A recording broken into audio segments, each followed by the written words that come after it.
and 192.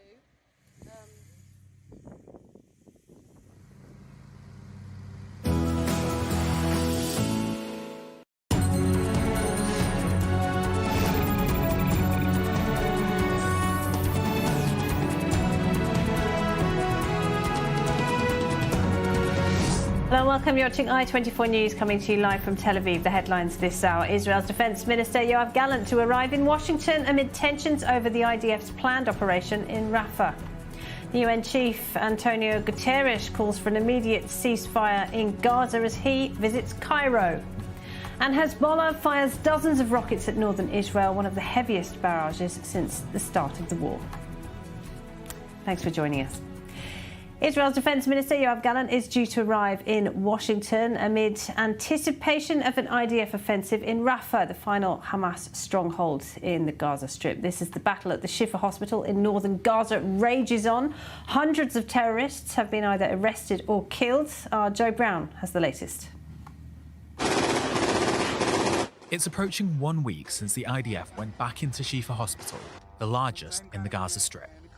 Since then, over 800 people have been arrested in the grounds of the hospital, with the IDF saying 170 terrorists have been killed. And this operation shows no signs of slowing down anytime soon. The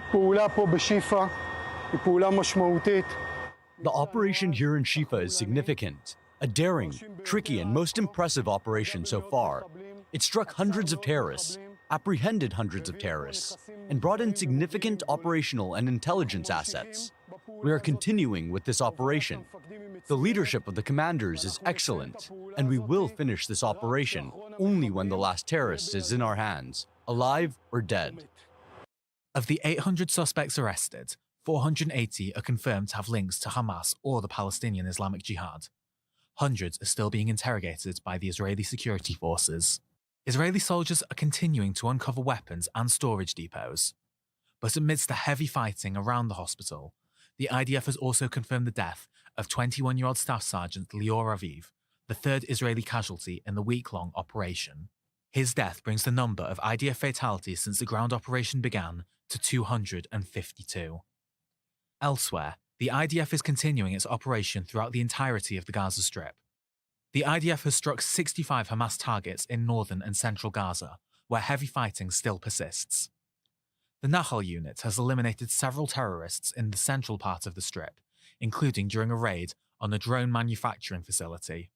And fighting is still persisting in southern Gaza, where the international community is watching carefully ahead of the seemingly imminent Rafah operation.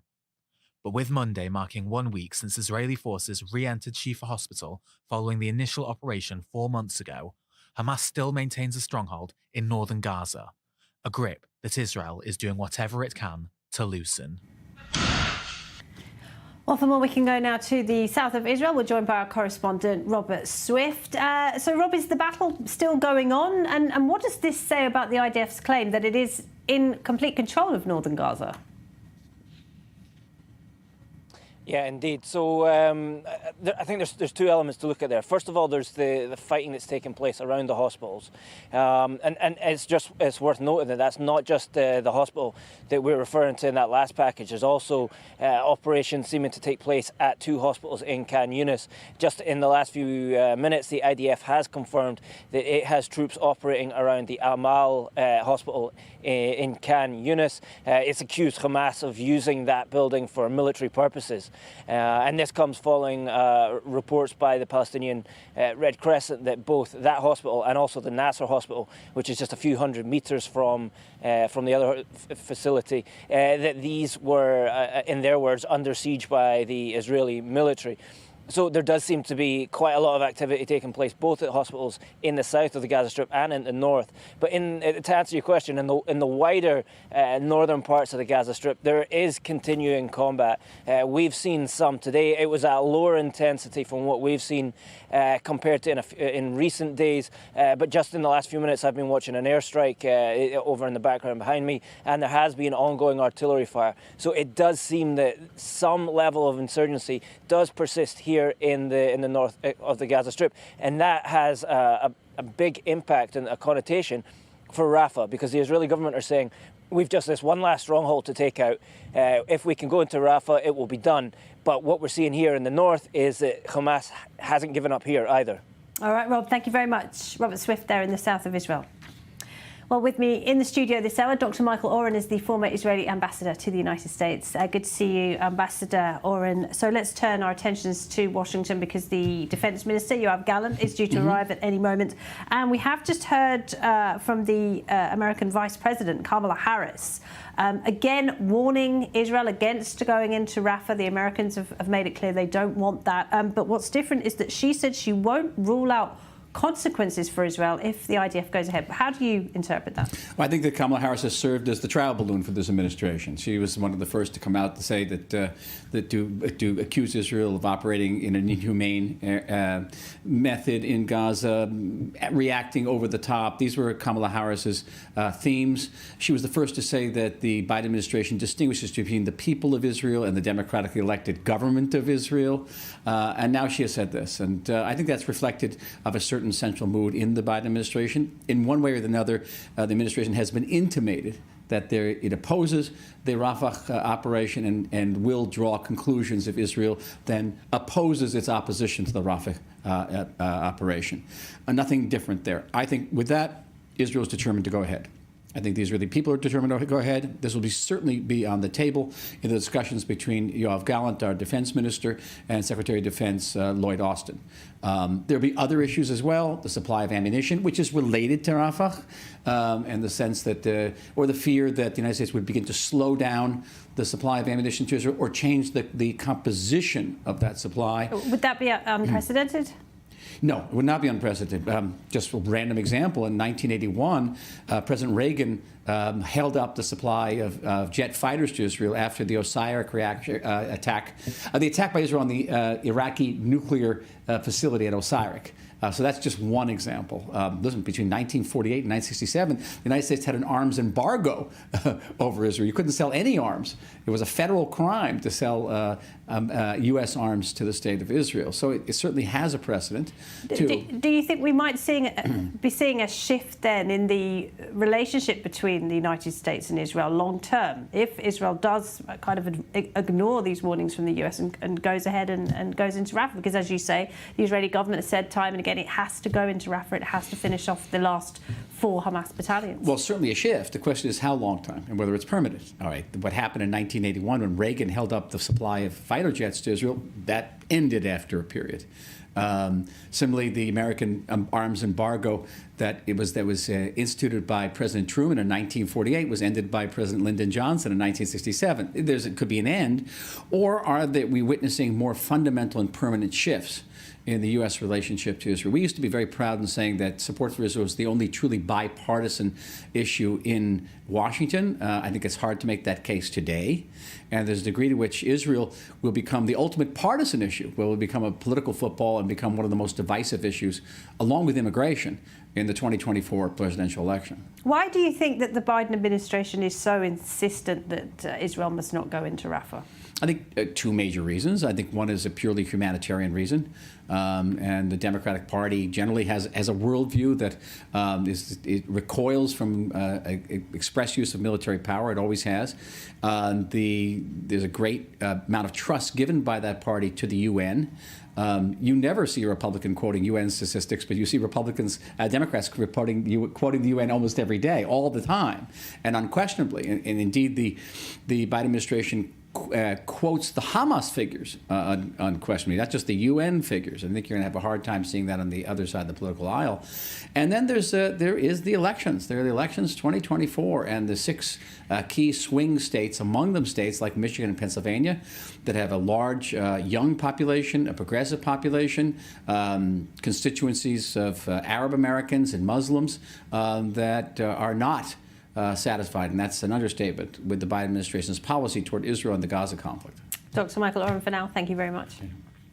Well, the CIA Director Bill Burns and the head of the Mossad, David Barnea, both reportedly left Qatar late last night. They were there for the latest round of talks to try and secure a hostage release deal and a temporary ceasefire in Gaza. For more on that, let's go to central Tel Aviv. The families of the hostages are gathered along with some of their reporters. And our correspondent Balia Sladin is there. And Balia, we saw quite angry scenes last night with a lot of protests against the government and its strategy towards the hostages. What's the situation today?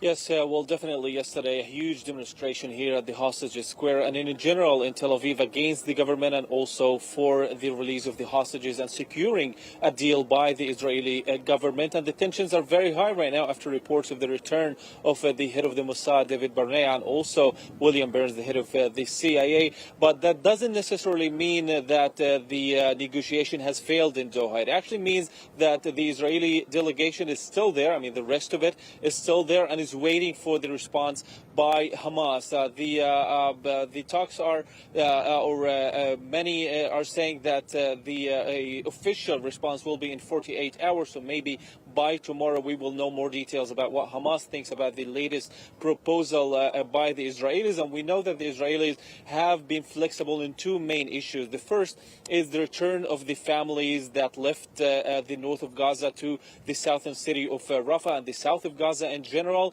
Israel was very harsh on that specific issue, saying that there could be no return. Later on, there was more flexibility about a return of only the women and the children and maybe the elderly. And now we can see that Israel is more flexible about a gradual return of the families to the north. But we're not sure whether Israel would accept any return of men, especially men above the age of 18 or any age that can be recruited by Hamas. And then Israel could definitely see that its main achievement, main military achievement of occupying the north of Gaza could be hurt by that specific fact. The other issue that Israel is more flexible in is the number of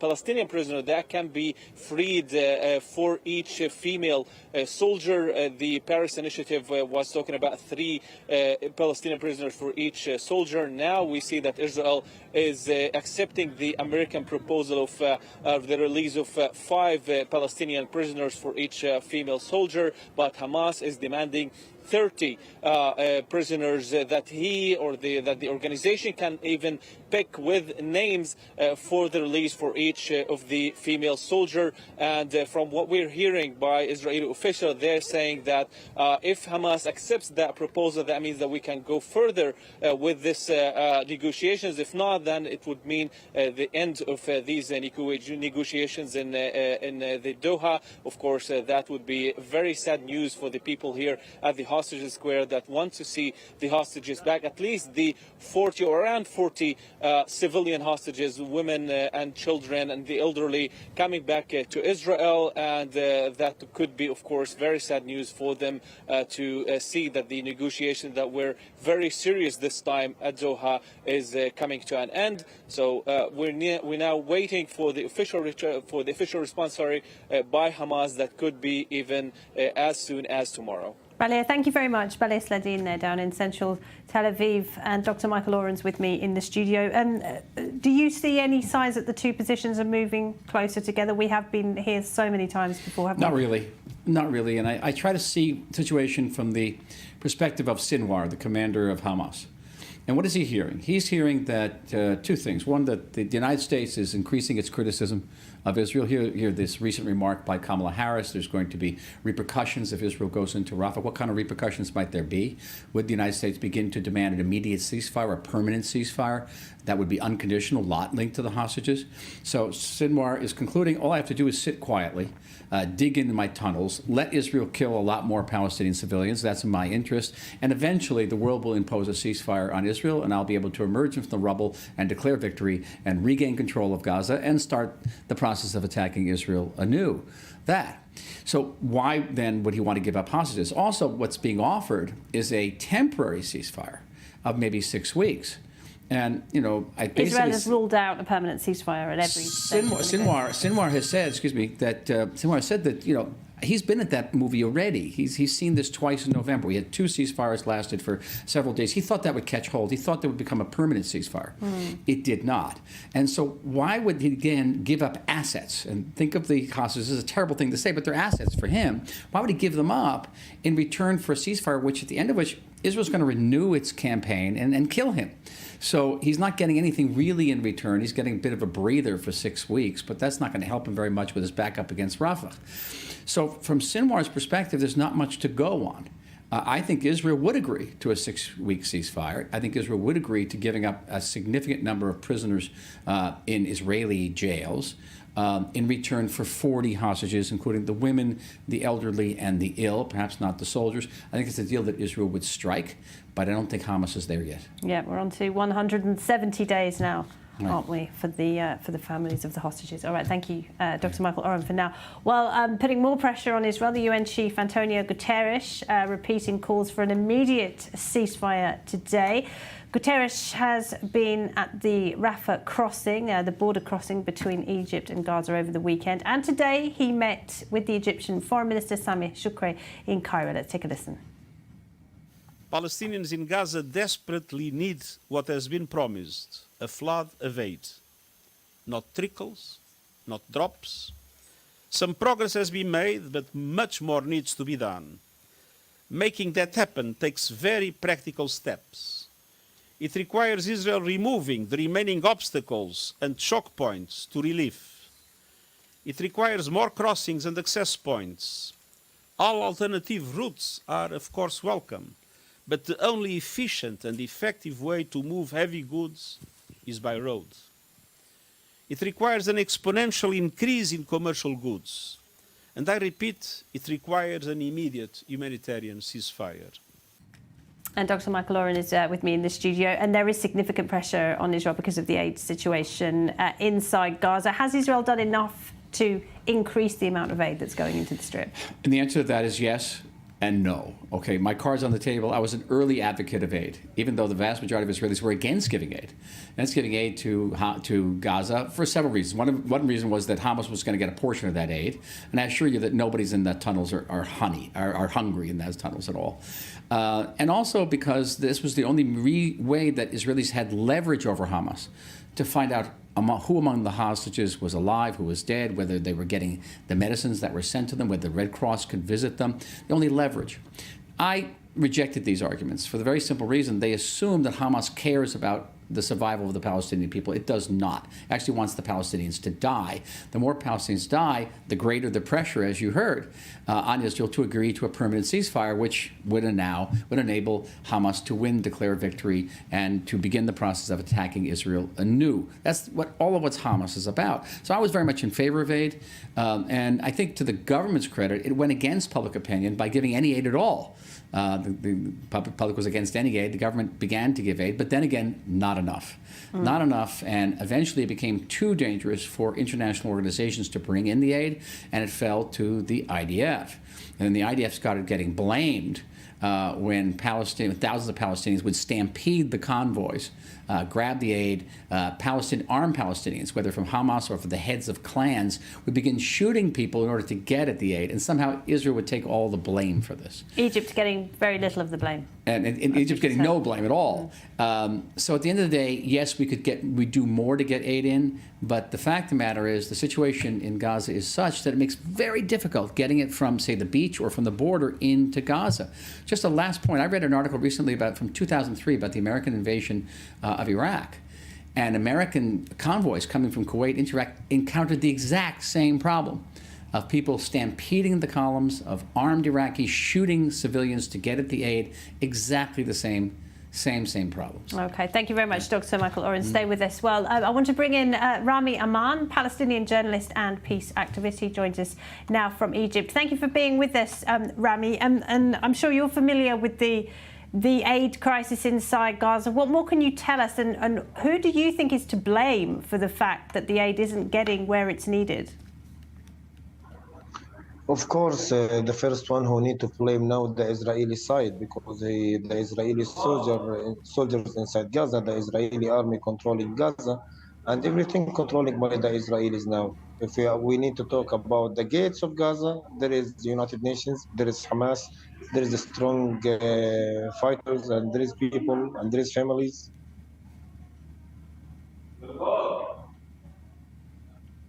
Rami, we're having a bit of a sound problem there. That's a shame. We lost Rami there. We might be able to try and get it back. Can we get it back? Rami, are you with us? No, a bit of a problem, technical problem there. Sorry about that. All right, well, moving on, the UN chief, not the only world leader in Egypt today, the president of the United Arab Emirates, Mohammed bin Zayed, has been meeting with President Abdel Fattah el-Sisi in Cairo. For more on that, let's go to Dubai and our correspondent, Bastien Bourgi. Bastien, do we know what was said between the two men? Well, a lot was said about Gaza, of course, but in reality, it was mainly about economic cooperation between the two countries.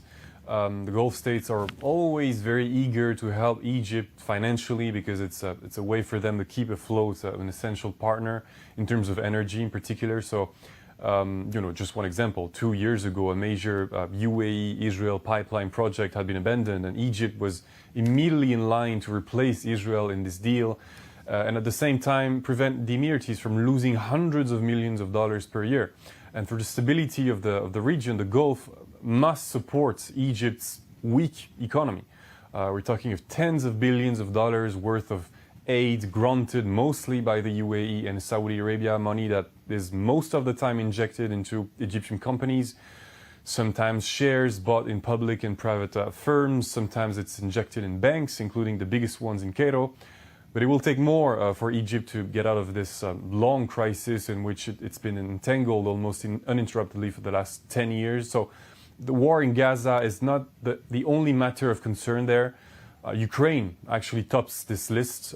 It has tremendous repercussions on Cairo because the Egyptians are the world's first importers of wheat. Absolutely, a lot of global issues there for Egypt. But what about the fact that the UAE has been very much at the forefront of aid efforts for Gazans? I know it's flown out hundreds of children for medical treatment in the UAE. No other country has done that. How well is the UAE coordinating its aid efforts with Egypt? For the Emirates, Egypt is a vital hub of humanitarian aid, as you said. Near the Rafah crossing, a water desalination plant has been inaugurated, financed in large part by Abu Dhabi. And since its opening a few weeks ago, it has been providing around 300,000 cubic meters of drinking water to Gazans daily. And this sort of factory will expand in the future. It will remain in Egypt to eventually benefit not only Gazans, but also Egyptians. So Abu Dhabi is killing two birds with one stone, if you will. And it's not just about Gaza. Over the past 10 years, there was a de facto alliance between Egypt, Saudi Arabia, the UAE, that actually exercised influence over developments in the Middle East, notably to stop the rise of political Islam. And Hamas was and is still a target. But this wasn't very successful. All right, Bastien, thank you very much. Bastien Bourgi there in Dubai. Well, we can go back now to Egypt. We're joined by Rami Aman. We're talking about the aid crisis inside Gaza. And again, tell us, Rami, because Israel says hundreds of trucks are going into the strip every day. Why isn't the aid getting to the civilians, to the people who need it the most? I'm hearing the Israeli media, of course, and I'm listening for what they say. But for me, I'm getting my news and information from my family and my friends there. Some of my friends and my relatives, they are in Rafah and they are in Gaza and they are in the middle of Gaza Strip. They can't achieve or reach this kind of a humanitarian aid. The situation inside Gaza, controlling by the Israeli, by the airstrikes or by what kind of products and tanks can enter Gaza. On the other side, we have Hamas government in Rafah, and also we have United Nations, and we have other international organizations. And all of these associations, you can ask them, you can invite them for that media and ask them why you are not covering all cities there. Sometimes they can't enter like places in Khan Yunis or Rafah because the Israeli army there. There are clashes every every second, every moment. So it's very hard for So anyone. it's too dangerous for people to move around. Of course, because you are here also talking about fighters, about people, about everyone hungry inside Gaza. And are people concerned about what is going to happen in Rafah? Of course, they are thinking all the time about that. Because of that, the hope and the dream is end the war and make this deal and release on the hostages, not just the Israelis. Also, we have 2 million people. There are hostages inside Gaza Strip, not just the Israeli. But of course, Hamas thinking about their future political situation, and also Netanyahu thinking about his future. Nobody think about the Israeli hostages or the civilians inside Gaza. Do you hear that Palestinians inside Gaza are turning against Hamas? That's happening already since years. Just last July, hundreds of thousands of people made many protests inside Gaza Strip. The majority inside Gaza Strip against not just Hamas, against the division, but we don't have any kind of media can represent our voices. So if there are protests or if there are no protests against Hamas, who control the Palestinian situation? It's just Hamas, just Netanyahu, just the Israelis. Because that I'm believing that Netanyahu not fighting Hamas name every day in the media. Netanyahu just fighting the people there in Gaza Strip. So most people you talk to would like to see an immediate ceasefire? Of course, not just a ceasefire, ending for this war. Even if that means Hamas continues to rule over them? No. The Palestinian mentality inside Gaza, it changed a lot against the Israeli and against the Palestinians themselves. And there is a big war waiting for us after this war, a war between the Palestinians themselves, because already we have now 2 Gaza Strip, Gaza in the north and Gaza in the south. Gaza in the south with Rafah crossing and Gaza in the north with the seaport. So the Israeli also can give more answers about what is happening there. Rami, we're out of time, but thank you very much. We appreciate it. Rami Aman there. Time for a short break. When we come back, we'll head to the north, where Hezbollah fired dozens of rockets at northern Israel this Sunday morning. That's next.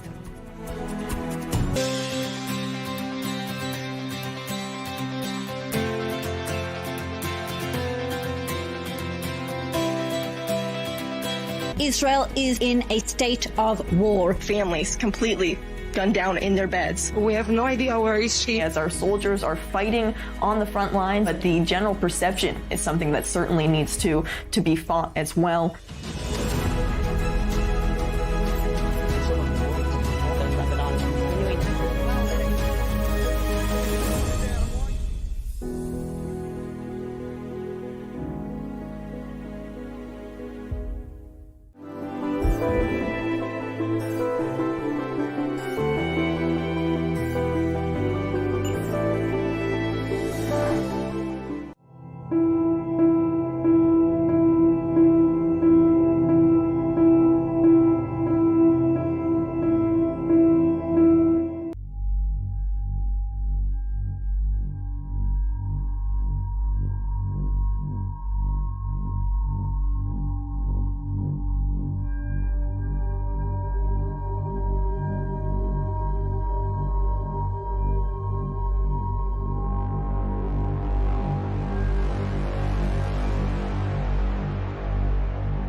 Welcome back. There's been an escalation in the north with the Iranian-backed terrorist group Hezbollah firing a major barrage of rockets at northern Israel this morning. Our Lynn Plachmeyer has the story.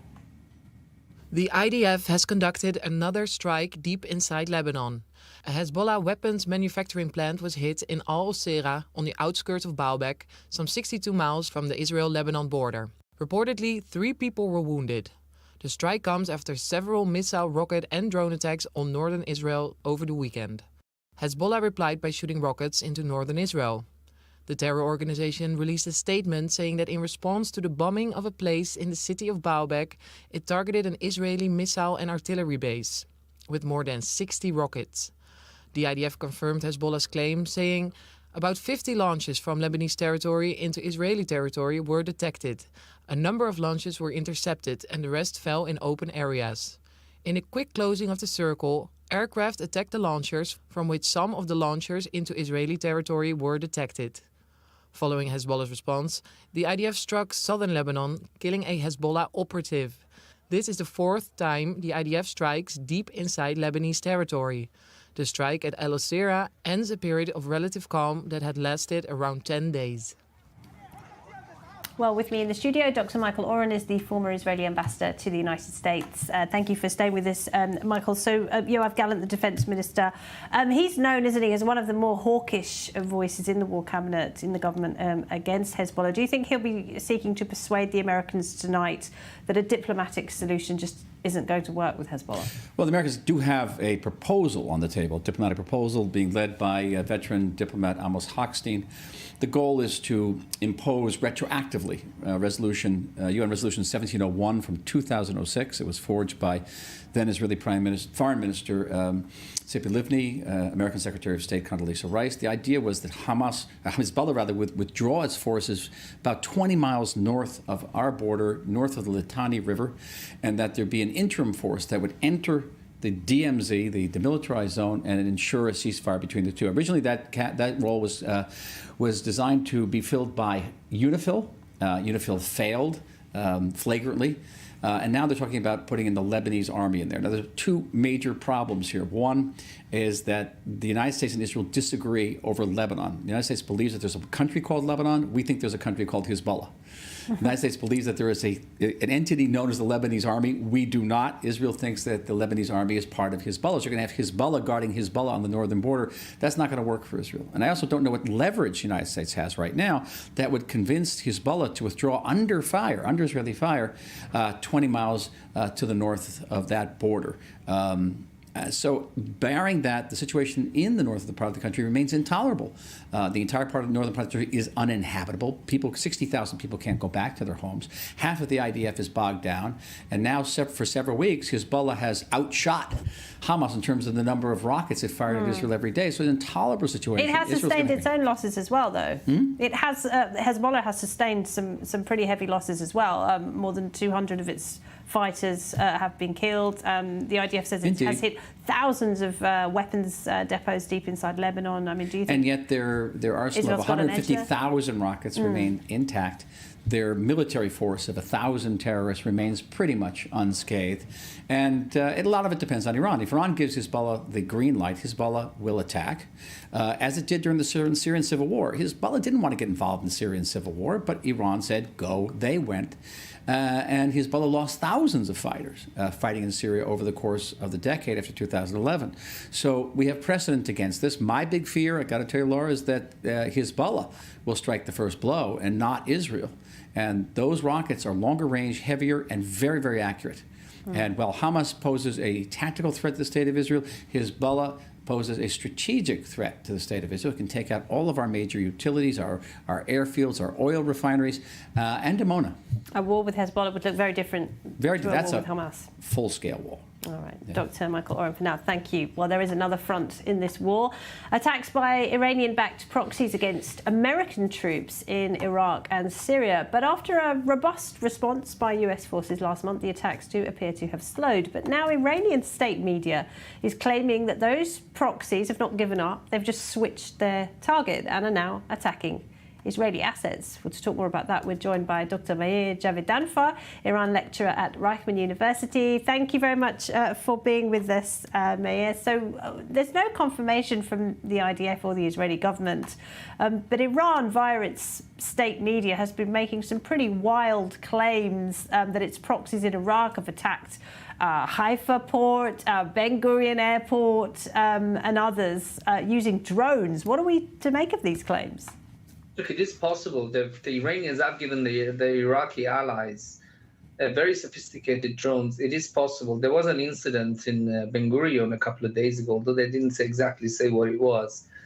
It's not beyond the Iranians to use Iraqi militia in order to attack Israel. They've done it before. They want to supplement Hezbollah because Hezbollah can only go so far. Hezbollah doesn't want to start a full-scale war with Israel because of the economic dire straits that Lebanon finds itself in. And also, the last time Israel and Hezbollah were in a war, it was in 2006. Iran was selling oil at somewhere between $100 to $130 a barrel.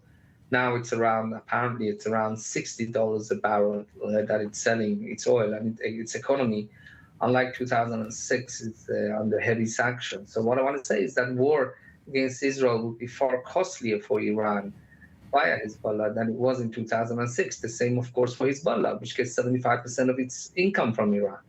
So Iran has to be careful about how far it can go in terms of applying pressure on Israel using Hezbollah. So now it's using the Iraqis to do that. I mean, whether these attacks have been confirmed or not, it is very possible and credible that Iran would want to start relying on its Iraqi allies to pressure Israel on Gaza. And looking more broadly, Dr. Javedanfar, how do you think Iran views the way this war is going 5 months in terms of the war with Hamas and the failure to ignite the West Bank to the extent that it possibly wanted, and also the fighting with Hezbollah? I think on the one hand, the Iranians are absolutely delighted by the reaction of the universities in the West, in the United States and Europe, and the people in the West who are calling for immediate ceasefire, but they're not calling for simultaneous release of Israeli hostages. It goes to show that the narrative that Iran and its tactical allies in this war, which is Qatar, their narrative is winning a lot of hearts and minds in the West, especially among the intellectual elite and among some of the university students and among some people in the press. If they were calling for simultaneous release of Israeli hostages as well as a ceasefire, then that would be different, but they're not, which is much to the delight of the Iranians. So that's a win for them. But they're also facing severe challenges on Iran stands to lose Hamas and Jihad Islami controlling Gaza. That's what it looks like. It's not definite. It very much depends on how Israel manages its relations with the United States, but that's a separate conversation, Laura. In terms of Hezbollah is pressuring Israel. Again, there's so far that Hezbollah and the Houthis can go. They are trying their best, but for now, one of Iran's major concerns is to stop Hamas and Jihad Islami losing control of Gaza, because that would be a strategic loss for Iran's axis of resistance, and that's why it's supplying Hezbollah, now apparently Iraqi militia, and the Houthis. Whether they will succeed, again, that will really depend on how we manage our relations with the United States, but that's a threat. All right, Dr. Meir Javedanfar, thank you very much indeed. Thank you. Dr. Michael Oren is here with me in the studio. As you heard there, Dr. Javedanfar talking about the relationship with Iran is linked to Israel's relationship with the United States. And it's very difficult right now during a presidential year because the United States is just not going to get into a face-to-face military fight with Iran. Iran's proxies in Iraq, in Syria, have fired some 200 attacks, launched 200 attacks against American bases there and in Jordan. And at the same time, you've got the United States negotiating with the leadership in Baghdad about withdrawing its troops from in Iran. that, and it also withdrew of the two carrier strike groups that were initially sent into this area, the Eisenhower and the Ford, have been sent. One has been sent back to the United States. In the Mandeb Straits, the Bab el-Mandeb Straits, the United States is firing back at the Houthis, but it's not firing back at the Iranians who are in many ways directing and supplying the Houthis. So Iran gets through this entire wave of violence throughout the Middle East, for which it bears a tremendous amount of responsibility without paying any price whatsoever. So it's very difficult for Israel to engage with the United States that refuses to take on Iran. Because the United States, at this point, certainly the Biden administration, is doing everything possible not to get involved in a war before November 2024.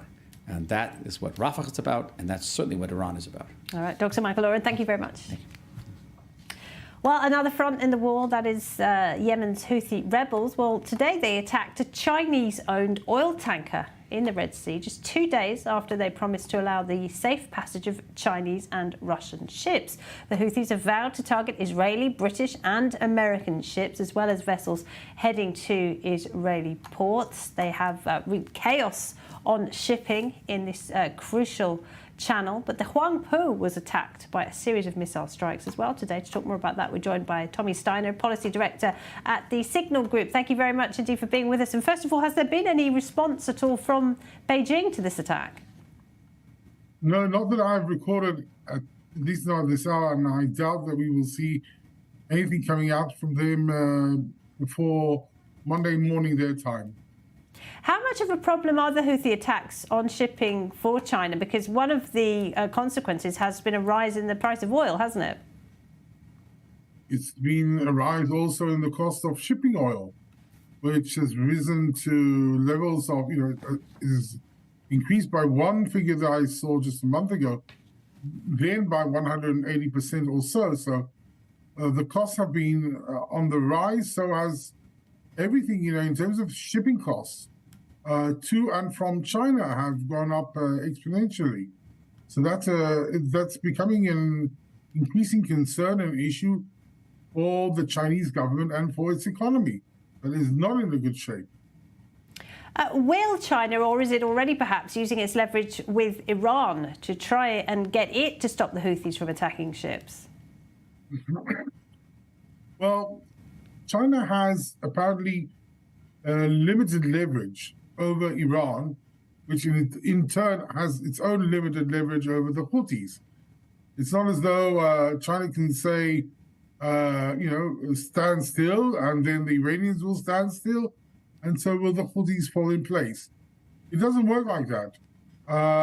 Yes, there have been reports of negotiations and between the Chinese and the Houthis, and between the Houthis and the Russians, but nothing has been made public or official, at least. But in any case, it's hard to tell whether this was simply a misfiring today or something else of the kind, misidentified shipping in that lane. So that could have been the case also.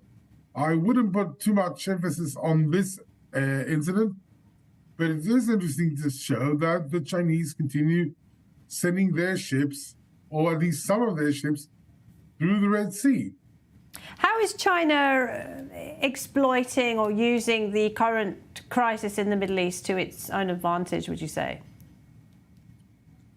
Well, it is trying to exploit it to its advantage. However, I think the crisis in the Middle East has not done well to China's standing in the international community and vis-a-vis the United States, because at the end of the day, China, and one of the first indications, I think, in my mind, is that there has been very limited high-level Chinese engagement in the region since October 7. If I'm not mistaken, the Chinese foreign minister has shown up in the Middle East only once, and that was in Egypt earlier in the year, and that was part of his annual trip to Africa. So in that respect, Chinese engagement in the region has been very limited. They have been finding it very difficult to influence events and to show themselves to be a major country as they aspire to be. Tommy Steiner at Signal, thank you very much. Thank you for having me. Now, it's one of the biggest jihadist attacks on European soil to date. ISIS-K, an offshoot of the Islamic State group that emerged in Syria and Iraq over a decade ago, has claimed responsibility for an attack on a concert in Moscow. At least 133 people were killed and many more were wounded. This report from CNN's Fred Pleitgen. The burned-out shell of the Crocus City Hall just outside Moscow. Even half a day after the attacks, parts of the rubble still smoldering. The local governor surveying the places where gunmen killed so many. 2 here and 3 there, Governor Andrei Vorobyov asks. 3 here, they say. Hundreds of firefighters still on the scene of what Russian President Vladimir Putin called, quote, a bloody and barbaric attack. His security services on high alert. In all regions of the country, additional anti-terrorist and anti-sabotage measures have been introduced. The main thing now is to prevent those who are behind this bloodbath from committing a new crime. It was Friday evening when the attackers went on their rampage, firing at people point blank, eyewitnesses say, killing men, women, and children, then setting the concert hall ablaze. Friends and family standing by, hoping for news of their loved ones, authorities searching for the many still missing. I don't know what to do, this man says, desperate for news of his wife. I feel completely hopeless. Moscow's hospitals flooded with dozens of injured. Russian authorities say the death toll will likely continue to rise.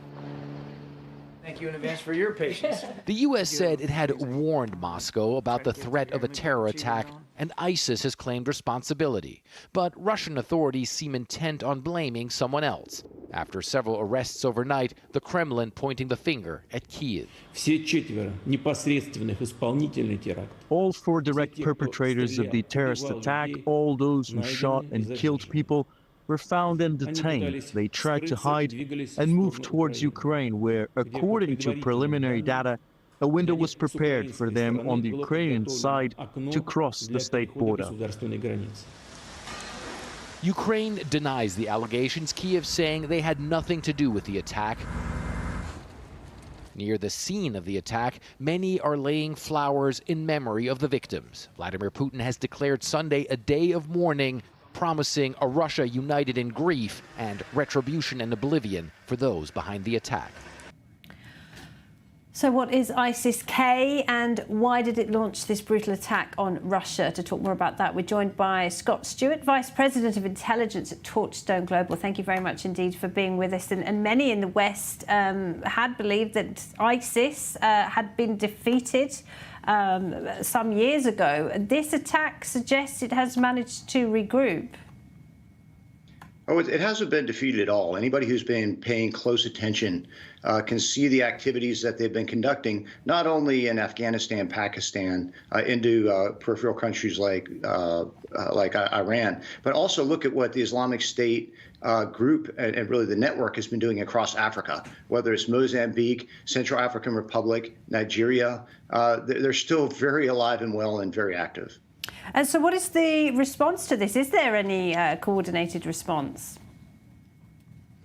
Well, I mean, the response is obviously to try to find the cells where they're at. And also, I mean, first of all, we have to figure out exactly what happened and how it was conducted. It's still not clear whether this was a cell that was sent into Moscow by one of the affiliates, such as Islamic State Khorasan, or whether this was just grassroots jihadists who are already residing in Russia and decided to conduct an attack in support of the Islamic State. I think it's important that when we look at the claims of responsibility from the Islamic State so far, it's come from the main group and from their news agency, and not from one of the franchise groups, say Islamic State Khorasan. Right, and this is, as I said, another offshoot of the ISIS that is perhaps better known, ISIS that emerged in Syria and Iraq. I was going to ask you, how much coordination do you think there is between the two groups? There's actually quite a bit. Well, it's not the two groups, really. I see it as a 3-tier movement. So you do have the Islamic State core group, which is operated there in Syria and Iraq. Then at the second phase, you have these what I call franchise groups. So those are the groups like in Khorasan in Afghanistan. Those are the groups like we're seeing in Mozambique, in Nigeria, and elsewhere. And then you have the grassroots supporters, and they're the ones that we've seen conducting attacks largely in the West. They're the ones that kind of think globally, act locally, and they often get kind of motivated and recruited online in these jihadist chat rooms, and then operationalized and sent forth to do attacks. And so right now we're really trying to still figure out which one of those three layers of the jihadist movement conducted this attack, whether it was the core, one of the franchises, or whether these were just grassroots attackers who were already within Russia. And their aim is to establish a global caliphate, right? Their enemies are Americans, Russians, Shiite Muslims, Jews.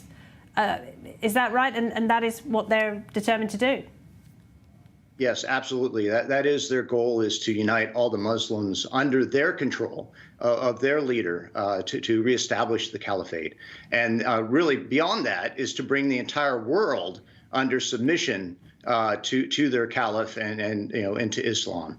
And so, they see countries, not only Western countries, not only countries like Israel there, but they also see Russia as an enemy. And for many reasons, not only because of what Russia's done to their own domestic, Muslim population, but also what they're seeing Russia do in places like Syria, where they've been propping up the Assad regime and helping them attack jihadists, and also what they're doing for their support in places like Afghanistan, where Moscow has, very close relationship with the Taliban.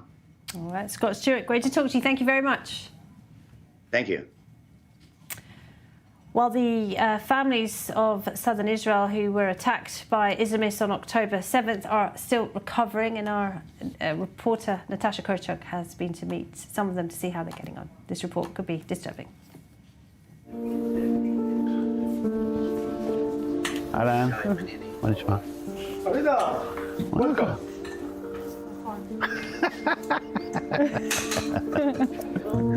נתחיל ללכת. ברור. This is Avida Bachal. It's hard to catch him without a smile on his face, despite everything he's been through. שחף, עשיתי עוגה בשבילך, חבל לך על הזמן. יש, מכרתי. For the last 5 months, he's been living at Shifa Medical Center in central Israel, in this rehabilitation center. Like many of the patients in this center, Avida is still recovering from severe injuries he sustained on October 7th, when Hamas terrorists infiltrated his home in the southern Israeli community of Kibbutz Be'eri. The fact that he's alive today is truly a miracle, but not everybody in his family was so lucky. אנחנו אוהבים אתכם, אבא וכרמל פצועים, בבקשה תקראו לעזרה כמה שיותר מהר, בבקשה אנחנו אוהבים אתכם הכי בעולם. בואו בבקשה, תעזרו לנו, בבקשה תתקשרו למי שצריך, בבקשה נבקש מכם, בבקשה תתקשרו למי שצריך, תחזרו לו 200 פעם, בבקשה שיבואו. These are just some of the voice recordings that Avida's 13-year-old daughter Hadal frantically sent to the family WhatsApp group on the morning of October 7th. How can you listen to this? I can listen. Because you've listened to it so many times now, it's just... Yeah. That's how it goes. How life goes. Yeah. How life goes? Yeah, I can give you my story in 30 minutes, but we spent there 12 hours in the safe room. We were 4 and we survived 2. On that dark Saturday morning, hundreds of Hamas terrorists overran Kibbutz Be'eri as thousands of rockets flew overhead. Avida and his wife and their 2 kids, 13-year-old Hadar and 15-year-old Carmel, attempted to barricade themselves inside their home's safe room. But that room was impossible to lock. It had been built to withstand rocket fire from Gaza, not the terrorists who found them there. So we're holding the hand door, me and Carmel, and around 8:30, terrorists tried to open the door. He told me in Arabic, he told me, Iftach al-Bab. I told him, go away, there's only children here, go. He shot through the door. And from that shot, I didn't hurt, but my son, Carmel, both hand goes. After Carmel was hit by the bullets, the terrorists shot through the door again, blowing off Avida's right leg. But somehow, those same bullets also jammed the lock, and the terrorists couldn't get into the safe room. So they decided to burn down the house in an attempt to smoke the family out, all while continuously trying to launch weapons through the window of this safe room.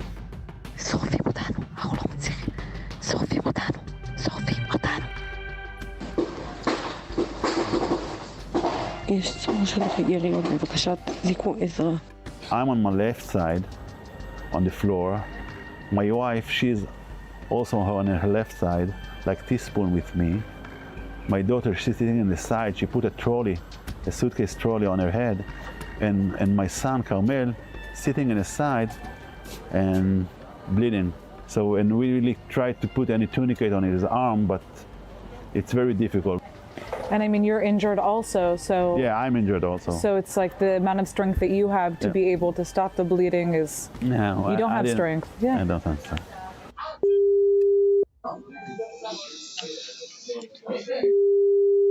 הדס, את שומעת אותי? אוקיי, יפה מאוד. תראי לי בבקשה איפה הפציעות ברגליים. אוקיי, בסדר. בסדר. איפה היריות? הן מתחילות מהאגן עצמו או מהרגליים למטה?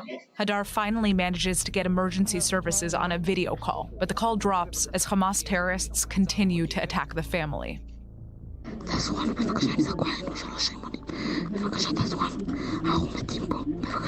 אני כל הרגל שלי פצועה, כל הרגל שלי יש לי חירורים. אבא כל הרגליים שלו, כרמל גם. אמא לא, את אמא עומדת למות, אני אומרת לכם. תעזרו לנו, תבקשו כל מישהו שיכול לעזור לנו, בבקשה. You know, the terrorists, they took the grenade and they wrap it with the screws, nails and whatever. So to make more damage for the people. And I told her, Adar, don't touch your legs and don't take the sharpness out and the screws out, because when you take it out, you also start bleeding. Despite what's happening, Hadar continues to try and get help from whoever she can. Stay with us, this is i24 News.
Israel is in a state of war. Families completely gunned down in their beds. We have no idea where is she. As our soldiers are fighting on the front line, but the general perception is something that certainly needs to be fought as well.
This is Breaking News Edition. I'm Bernice Levine. The goals of the war remain clear. Eliminate the Hamas terror threat from Gaza, secure the release of the Israeli hostages held by terrorists for 170 days, and make sure Hamas cannot conduct another terror rampage inside Israel. Right now, intense fighting continues in the Shifa Hospital complex in Gaza, almost a week since the IDF launched a surprise raid on that premises. Earlier on in the war, some hostages were held captive at that hospital. At the same time, talks continue in Qatar amidst efforts to secure a hostage truce deal, with top Mossad, Shin Bet and CIA officials leaving negotiating teams to reach an agreement. Humanitarian aid remains a focal point, with the UN chief and US officials weighing in again. Germany's foreign minister Annalena Baerbock is travelling to the Middle East today, her 6th trip since the October 7th massacre. In the north, tensions remain high across the Israeli-Lebanon border, with the Hezbollah terror group continuing to show its solidarity with Hamas in Gaza. The group in southern Lebanon announcing the death of one of its members killed in an apparent Israeli strike. The announcement coming after an alleged IDF strike earlier on Sunday on a vehicle in the east of Lebanon, as well as other recent strikes on Hezbollah targets in the past 24 hours. More in this report by Arlene Plachmeier. The IDF has conducted another strike deep inside Lebanon. A Hezbollah weapons manufacturing plant was hit in Al-Sera on the outskirts of Baalbek, some 62 miles from the Israel-Lebanon border. Reportedly, 3 people were wounded. The strike comes after several missile, rocket and drone attacks on northern Israel over the weekend. Hezbollah replied by shooting rockets into northern Israel. The terror organization released a statement saying that in response to the bombing of a place in the city of Baalbek, it targeted an Israeli missile and artillery base with more than 60 rockets. The IDF confirmed Hezbollah's claim, saying about 50 launches from Lebanese territory into Israeli territory were detected. A number of launches were intercepted and the rest fell in open areas. In a quick closing of the circle, aircraft attacked the launchers, from which some of the launchers into Israeli territory were detected. Following Hezbollah's response, the IDF struck southern Lebanon, killing a Hezbollah operative. This is the 4th time the IDF strikes deep inside Lebanese territory. The strike at Al-Sera ends a period of relative calm that had lasted around 10 days. So for more insight into all these developments, we welcome to studio Major General in the Reserves, Eitan Dangat, former military secretary to 3 Israeli defense ministers and the former coordinator of government activities in the Palestinian territories in the IDF. Yaki Dayan, former Israeli consul in Los Angeles, and our senior diplomatic correspondent, Owen Alterman. Gentlemen, thank you all for being here in studio on the festival of Purim, which of course is supposed to be a festival, a time of celebration, a time of joy for young and old. We're going to get straight to the developments on the ground. And Eitan, I want to start specifically up north, Hezbollah, the activities across that northern front on this day. First, I would like to say that we are keeping the headline of the escalation that we already faced 2 to 3 weeks ago, but we are not crossing it. We are not climbing up. We are coming to the top of this stage. What does it mean? And it starts with the high level. The Hezbollah already attacked in Israel with 2 UAVs. And the reaction of Israel, the UAV is going to be, in my opinion, the maximum way Hezbollah and Iran will plan the under-escalation or a war. It will be dozens of such a case, and they are launching 2 or 3, but not crossing it, in order to get experience on this kind of attack. Israel respond, the IDF respond on attacking, let's call it the capital of the building the forces of the UAVs in the Baalbek. There is the storages, there you have the launchers of the UAVs, and you have the other kind, and complete this kind of mission. So against it, Hezbollah reacted, and it's the 3rd time, with 50 rockets. What does it mean? The rockets are launching the 3rd time to the Golan Heights. most of them open field. Only 4 were hidden by Israel air defense systems. So the meaning, we are coming back to the top in this escalation, but we are not crossing it. Israel again reacting in the Bekaa Valley, in Baalbek. Hezbollah, under circumstances of using UAV, the UAV is going to be one of the main issues or type of arsenal of weapon system that Israel should prepare itself. So the reaction was around it. Even I can say that in my estimation, we are not going to cross it at least the coming 1-2 weeks. We are not on a war in the north, but we are still on the top that we recognized before.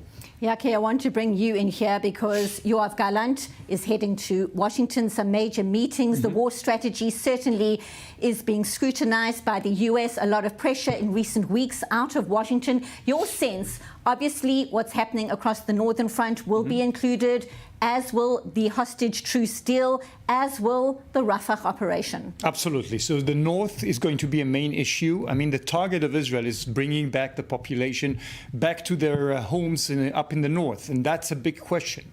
Now, clearly, no one wants an overall war. I mean, the Israelis, the Iranians, the Hezbollah, and especially not the Americans in 2024. They don't want to see an overall war. That would be devastating for them. So they're pressuring very much. But it is connected to what is going on in Gaza. So you have to achieve some kind of a peace and quiet in Gaza in order to reach some kind of an agreement, an interim agreement. It's going to be a band-aid. It's not going to be an overall agreement.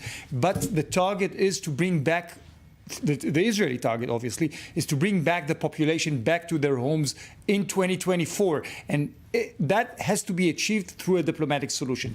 So this is one thing. The second major issue that Gallant is going to deal is no doubt the ammunition. Ammunition, and again, the ammunition, it's a big issue of all over the world, but especially here now in this war, and this is one of the main issues that Gallant is going to deal with. Rafah, he's going to, as Ron Dermer and Hanegbi, the National Security Advisor, that are heading to Washington, and they are going to deal only on Rafah, but no doubt that the Minister of Defense is going to deal with Rafah as well. He's going to explain in details what's the Israeli plan. He has to.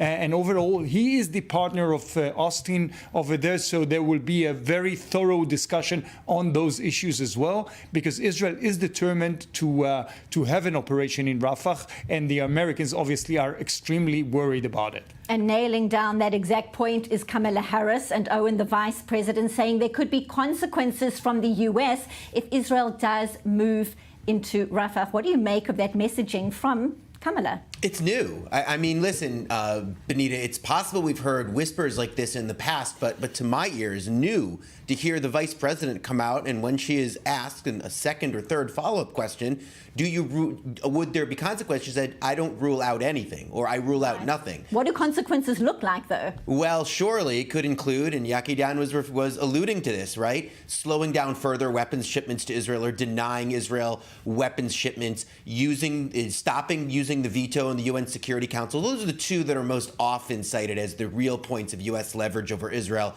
But obviously we can think of plenty of others if the consequences were to go even beyond those.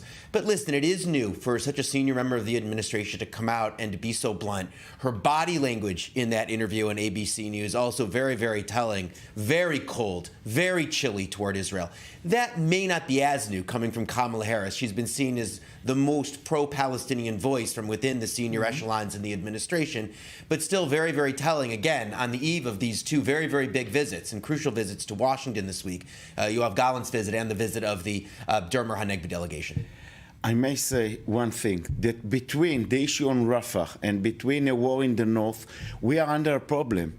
We have a problem because the United States on one hand is supporting Israel and the advantage of the quality of Israel, but on the other hand made a big damage to Israel because of the tense of the relationship between Bibi Netanyahu and President Biden that has gone now top down. And I mean the statement like Kamala Harris and the other open a gate to the EU, to Germany, to Canada and others in order to create pressure on Israel according to the war, on the combination between humanitarian issue and the issue of, when you are calling it humanitarian, and the issue of the diplomat activities. On the other hand, it's still supporting Israel. I think that we have to solve it on a way to reduce this kind of statements. It's making damage. This damage will not be solved in the coming future.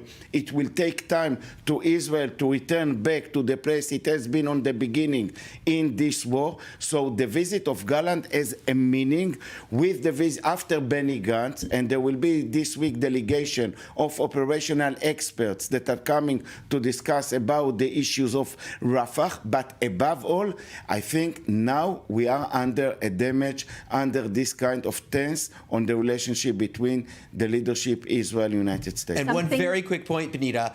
Look, even if there aren't going to be consequences, quote unquote, the very fact of it being mooted already creates damage to the relationship, already opens up a possibility that could be used sometime in the near or even distant future.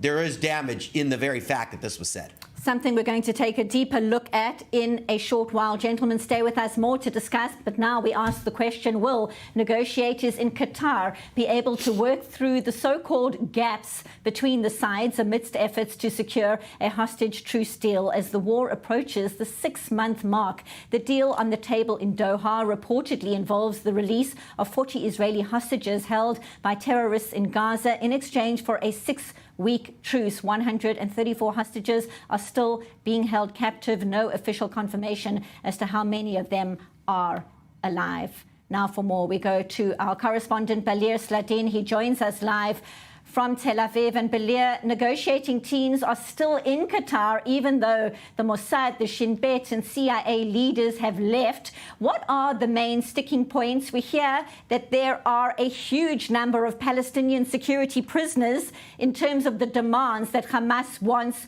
to have freed in return for those 40 Israeli hostages, most of whom are civilians. Yes, exactly. Well, first of all, a couple of blocks from here, not very far away, the families of the hostages and their supporters are blocking the road in order to pressure the Israeli government to accept the terms of the latest proposal.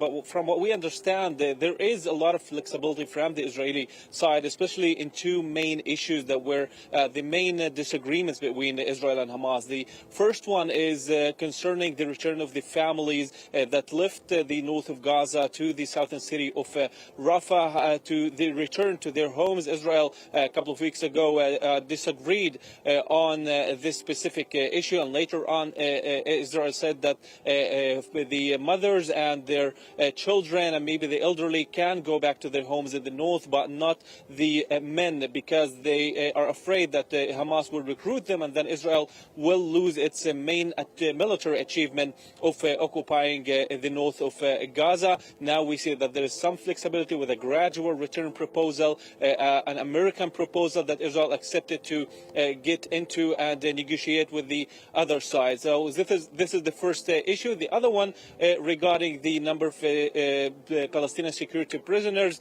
From what we understand, Israel now agreed that there will be 700 and even more than 700 Palestinian security prisoners freed in exchange of the 40 Israeli civilians, or actually mostly civilians. 5 of them is female soldiers, and these female soldiers will be exchanged for each of them will be exchanged for 5 life sentence Palestinian prisoners, which means that Israel now agrees on a higher number of Palestinian prisoners in exchange of these female soldiers. I remind you that the Paris initiative was talking about 3, now we're talking about 5, and this is of course showing some flexibility on that specific issue as well from the Israeli side. But what we need to wait for is the official Hamas response. The Israeli officials are saying that we are showing some flexibility, but if the Hamas response was negative, then we can't continue with these negotiations, and all will be somewhat in vain all the talks in Doha. But if there was some positive response from Hamas, then the negotiation can continue, especially in regards of that the return of the families from the south of Gaza to the north of Gaza, and there will be continuation of these talks in Doha. From what we understand, the response could be in 2 to 3 more days. So as soon as even tomorrow or the day after, we could see an official response from Hamas, and then we will know whether David Barnea will go back to Doha and the negotiation will continue, something that, of course, the families of the hostages are wishing for, and that's why they are yet pressuring the Israeli government with that blocking of the roads, with these demonstrations, with everything that we've seen also yesterday that has been happening since the beginning of this war. Time is of the essence, no doubt about it. Thank you so much for now. Correspondent Balia Sladin, live from Tel Aviv. Now, it was a surprise security operation by the IDF inside northern Gaza. Tomorrow marks 1 week since Israeli troops re-entered the Shifa Hospital complex, believed to be a Hamas stronghold, recovering weapons and cash hidden in the premises. Scores of terrorists have been killed in the past 6 days, hundreds of suspects arrested, including senior Hamas officials. Al Joe Brown has more in this report. It's approaching 1 week since the IDF went back into Shifa Hospital, the largest in the Gaza Strip. Since then, over 800 people have been arrested in the grounds of the hospital, with the IDF saying 170 terrorists have been killed.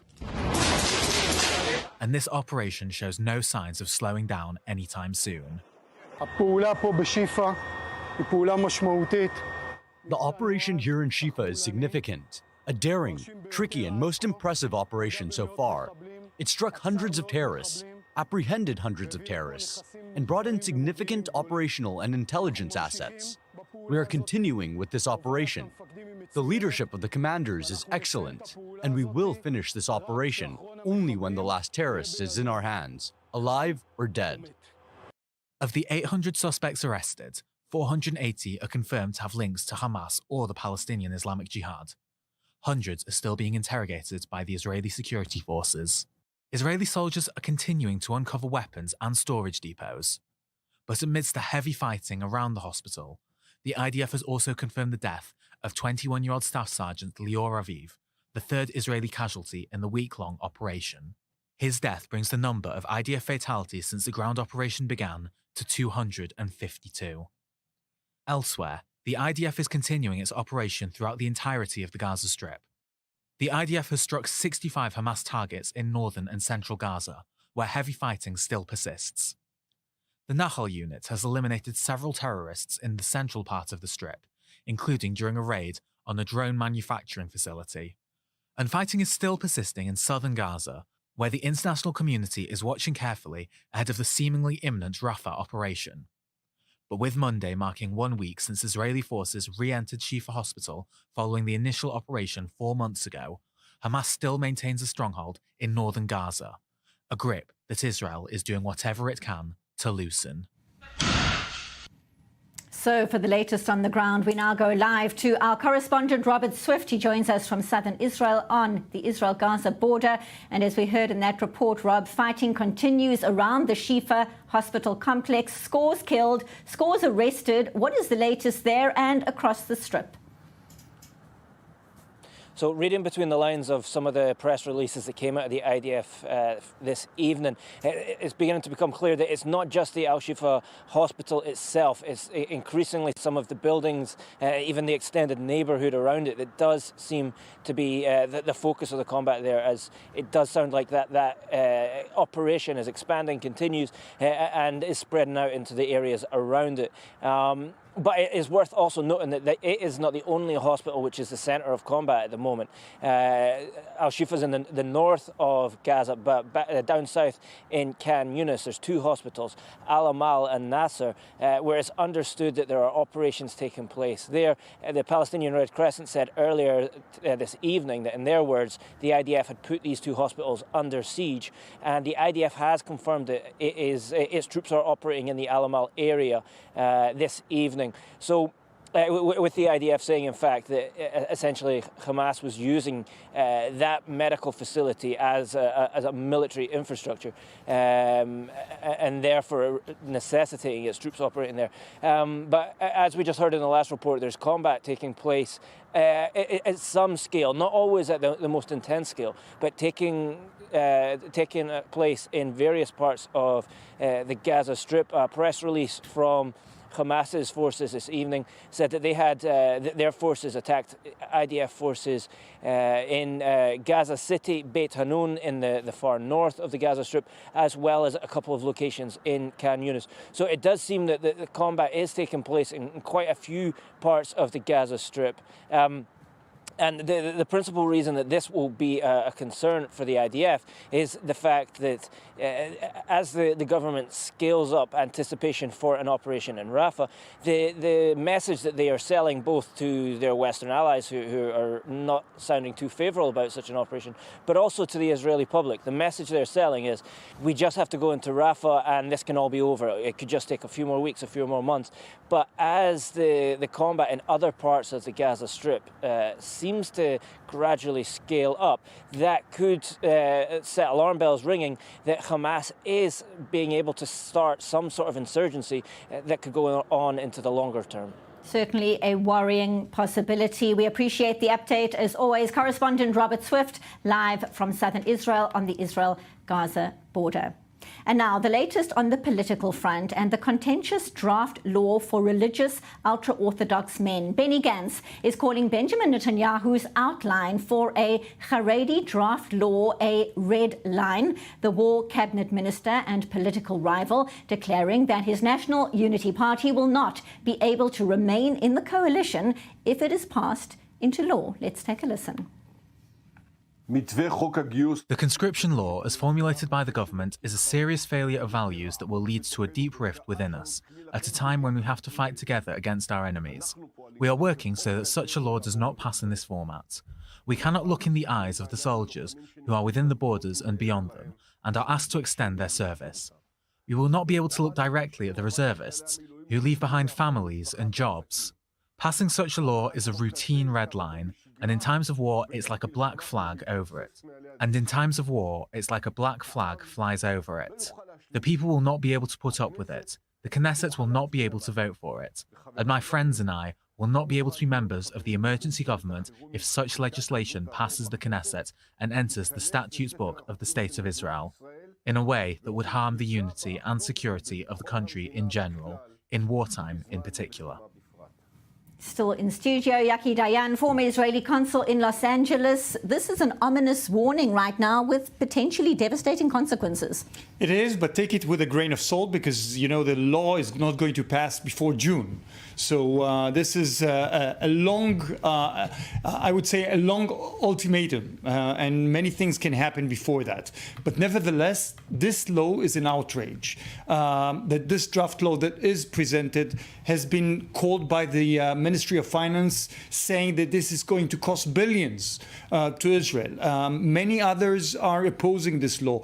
We heard that from Gallant that he's going to oppose this law, and hundreds of thousands of Israelis, I have no doubt, will go out to the streets to protest against such a law, because this is really an outrage of a law. But when Gantz is saying that he's going to leave the coalition, he's speaking about the long future of maybe June and maybe afterwards, because it's not going to pass before that. Polarizing indeed. Owen. Well, first of all, I just keep up with some of the things Yaki just said. This law just looks like a dead end, right? Gallant is against it. It stands to reason much of the military is going to be against it.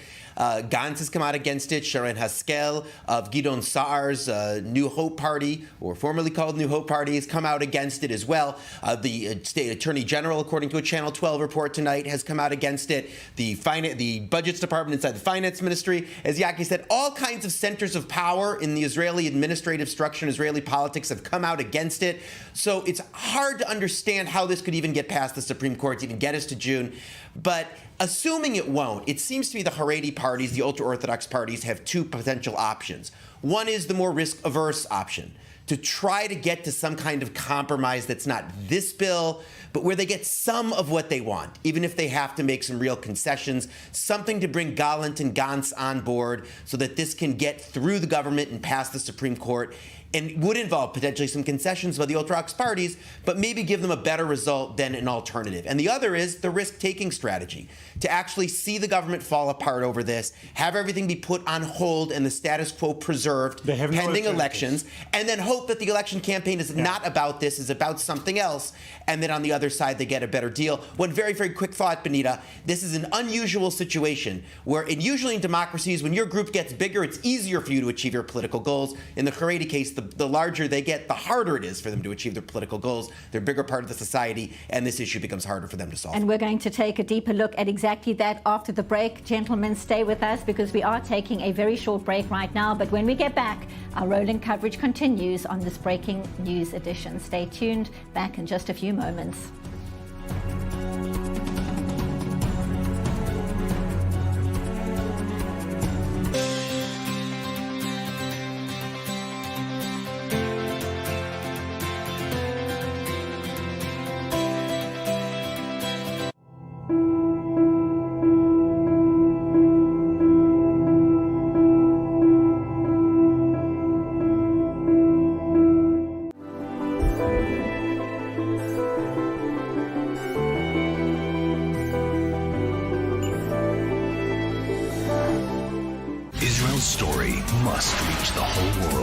The i24NEWS channel, broadcasting from Israel, with dozens of correspondents throughout the world, brings the truth from Israel to hundreds of millions of people in scores of countries. Completely gunned down in their beds. De la frontière qui sépare Israël. The state of emergency and war in Israel.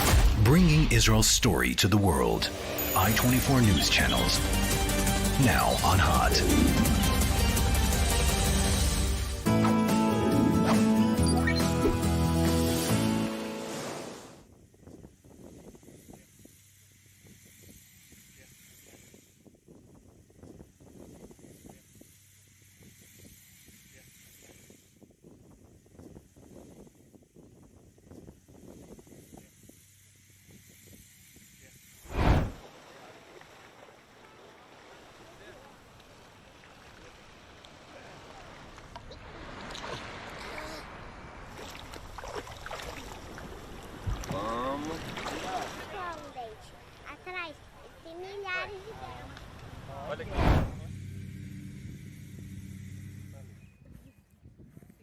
She's called Emma, and Louis, 192.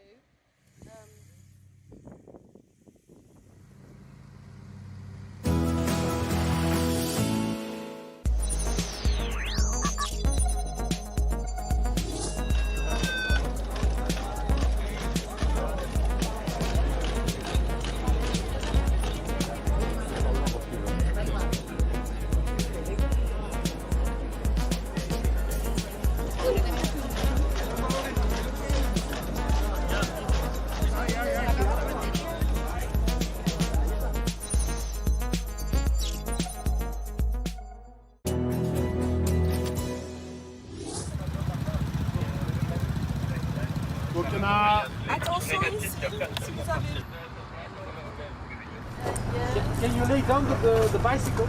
It's in there where you need to,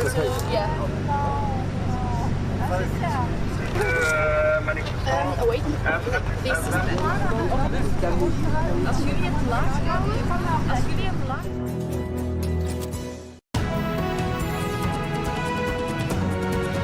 Our breaking news coverage continues. I'm Benita Levine. 134 hostages remain in captivity in Gaza 170 days since the Hamas terror rampage on the 7th of October. Still no proof of life, still no list of the hostages who are still alive. The hostages include 22-year-old Guy Gilboa Dalal, who was kidnapped from the Nova Music Festival in southern Israel. He and his brother Gal were at the event together. Gal hid in the bushes for hours until he was rescued by security forces. Later, a video emerging in which Guy and his best friend were shown tied up by terrorists. And now for more, we welcome once again to i24 News Ilan Dalal, the father of Guy Dalal, joining us from Alfei Menashe. Thank you so much, Ilan, for joining us once again. Our hearts are with you. This waiting must be beyond agonizing, but there seemed to be a glimmer, just a glimmer of hope around the latest talks in Qatar. Officials from Mossad and Shin Bet, plus the CIA, have left Doha, but the negotiating teams are staying on to try to reach a deal. How are you feeling about these latest efforts, day 170 of the war?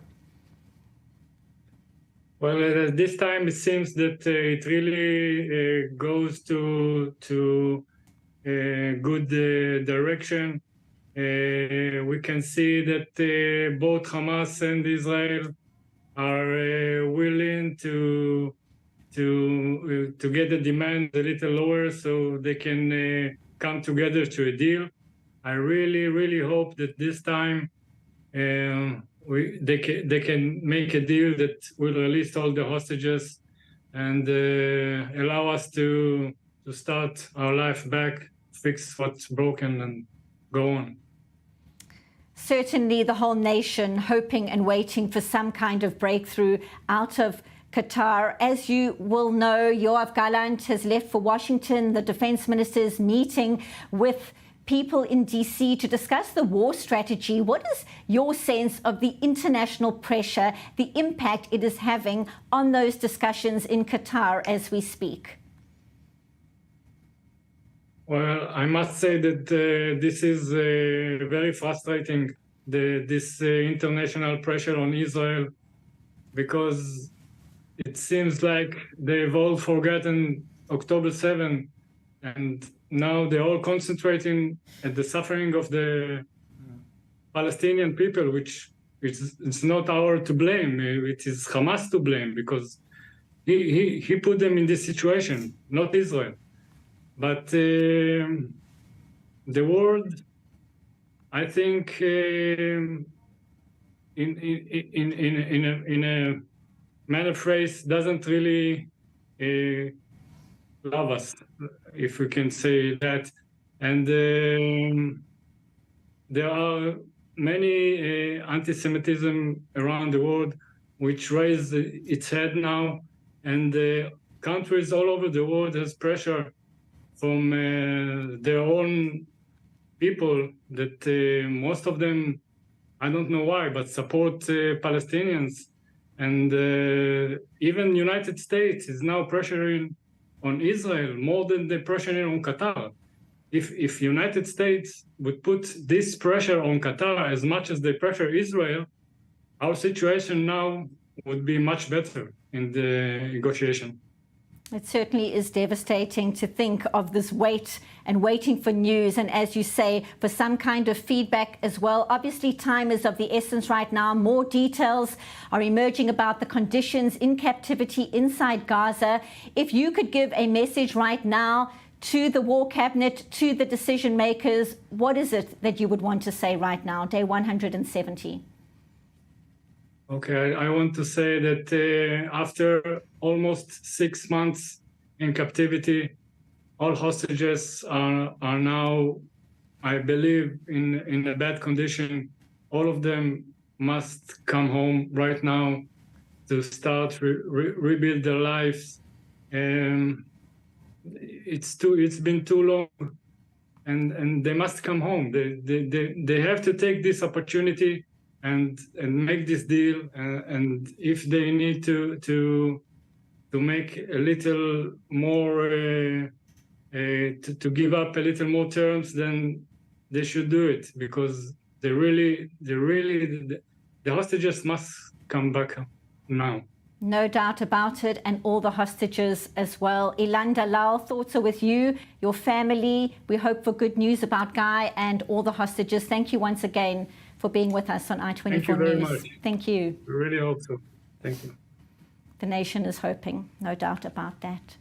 And talking about the humanitarian aid, and Ilan was just alluding to it right now, heated reaction to the latest remarks by UN Secretary General Antonio Guterres when he visited Egypt, making an appeal in the, quote, Ramadan spirit of compassion. Let's take a listen. Looking at Gaza, it almost appears that the four horsemen of war, famine, conquest, and death are galloping across it. And that is why the time for an immediate humanitarian ceasefire is now. And in the Ramadan spirit of compassion, I also urge the immediate and unconditional release of hostages. The suffering must end. Palestinians in Gaza desperately need what has been promised, a flood of aid. In the spirit of compassion, Major General in the Reserves, Eitan Dangot, your response.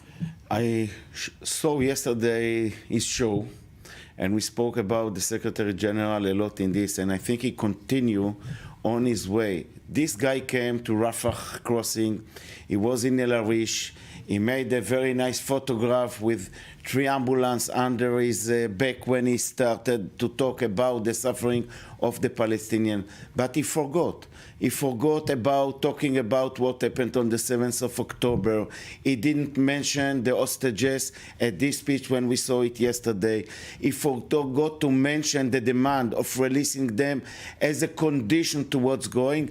And he forgot also to mention the fact that his organization, UNRWA, and others under his let's say umbrella responsibility were a part of this terror system.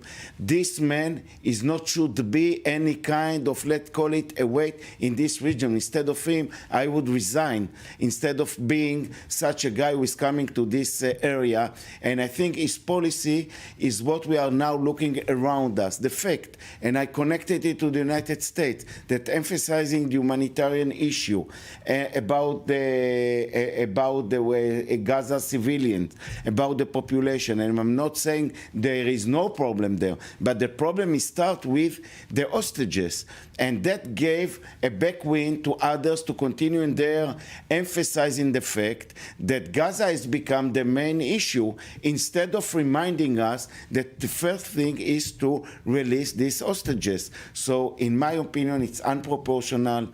It's going to a way that we should correct it immediately.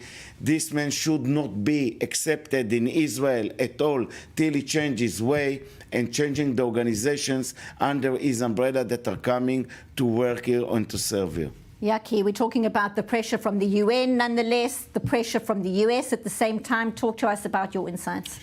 I'll tell you, I think that the humanitarian assistance is of an Israeli interest. It's not only because the Americans are pressuring and we have to play according to what the Americans want, but I think that showing the suffering now, all the images that are being shown on televisions around the world doesn't serve the interest of Israel and continuing the war.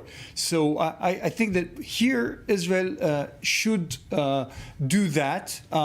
Actually, it's the first time I hear the Secretary General mentioning in the spirit of the holiday releasing the hostages, which is a progress, by the way, I would say, with all these anti-Israeli policies that he had. But nevertheless, humanitarian assistance, this is something that Israel has to move forward because the Americans are pressuring it. The images from the international media are not serving. And also it's an interest of the Hamas to show the suffering of the population. So we have to continue fighting, but at the same time, making sure that the humanitarian aid is coming in. And Israel's just losing. 1 minute. Yeah, Israel's just losing the argument. I mean, Israel continues to argue that enough trucks are being sent in and showing the numbers, but the reality is, Benita, nobody is being convinced. Even before you get to international public opinion, even before you get to the UN and Guterres, the U.S. government, the Biden administration is not convinced. Israel simply has not been able to convince anyone. So either there has to be a better way of making the argument, or, as Yaki said, a change in policy. I agree. We will be watching 10 seconds. The unsatisfaction from the United States, as you see it on the speech by the deputy of the president, is showing Israel missed 2 months in order to join the American demand and to create such a system in order to put it on the right level and the right place. Certainly the pressure is there. We wait to see on the next developments. We so appreciate your insights as always. Eitan Dangot, Yaki Dayan, Owen Altman, thank you so much for being here in studio as always. And now, dealing with trauma. We turn to families from Israel's southern communities targeted in the Hamas terror onslaught on the 7th of October. Our Natasha Kirchuk went to meet one of these families, a warning that some details may be difficult to watch. Alan, מה נשמע? welcome.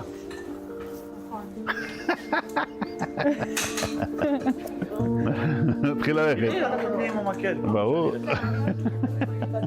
This is Avida Bachal. It's hard to catch him without a smile on his face, despite everything he's been through. שחף, עשיתי עוגה בשבילך, חבל לך על הזמן. יש, מכרתי. For the last 5 months, he's been living at Shifa Medical Center in central Israel, in this rehabilitation center. מה קורה? Like many of the patients in this center, Avida is still recovering from severe injuries he sustained on October 7th, when Hamas terrorists infiltrated his home in the southern Israeli community of Kibbutz Be'eri. The fact that he's alive today is truly a miracle, but not everybody in his family was so lucky. אנחנו אוהבים אתכם, אבא וכרמל פצועים, בבקשה תקראו לעזרה כמה שיותר מהר, בבקשה אנחנו אוהבים אתכם הכי בעולם. בואו בבקשה, תעזרו לנו, בבקשה תתקשרו למי שצריך, בבקשה נבקש מכם, בבקשה תתקשרו למי שצריך, תחזרו לו 200 פעם, בבקשה שיבואו. These are just some of the voice recordings that Avida's 13-year-old daughter Hadal frantically sent to the family WhatsApp group on the morning of October 7th. How can you listen to this? I can listen. Because you've listened to it so many times now, it's just... Yeah. That's how it goes. How life goes. Yeah. How life goes? Yeah, you know. I can give you my story in 30 minutes, but we spent 12 hours in the safe room. We were 4 and we survived 2. On that dark Saturday morning, hundreds of Hamas terrorists overran Kibbutz Be'eri as thousands of rockets flew overhead. Avida and his wife and their 2 kids, 13-year-old Hadar and 15-year-old Carmel, attempted to barricade themselves inside their home's safe room. But that room was impossible to lock. It had been built to withstand rocket fire from Gaza, not the terrorists who found them there. So we're holding the hand door, me and Carmel, and around 8:30, terrorists tried to open the door. He told me in Arabic, he told me, Iftach al-Bab. And I told him, go away, there's only children here, go. He shot through the door. And from that shot, I didn't hurt, but my son, Carmel, both hand goes. After Carmel was hit by the bullets, the terrorists shot through the door again, blowing off Avida's right leg. But somehow, those same bullets also jammed the lock, and the terrorists couldn't get into the safe room. So they decided to burn down the house in an attempt to smoke the family out, all while continuously trying to launch weapons through the window of the safe room.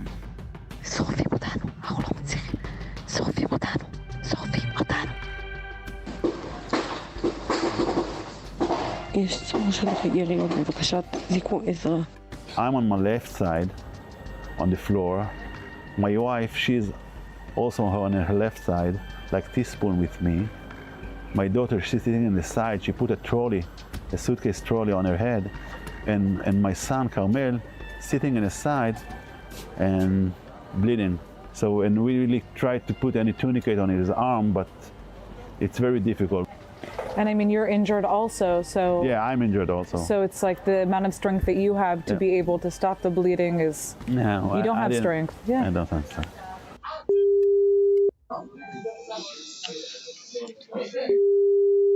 הדס, את שומעת אותי? אוקיי, יפה מאוד. תראי לי בבקשה איפה הפציעות ברגליים. אוקיי, בסדר. בסדר. איפה היריות? הן מתחילות מהאגן עצמו או מהרגליים למטה? Hadar finally manages to get emergency services on a video call, but the call drops as Hamas terrorists continue to attack the family.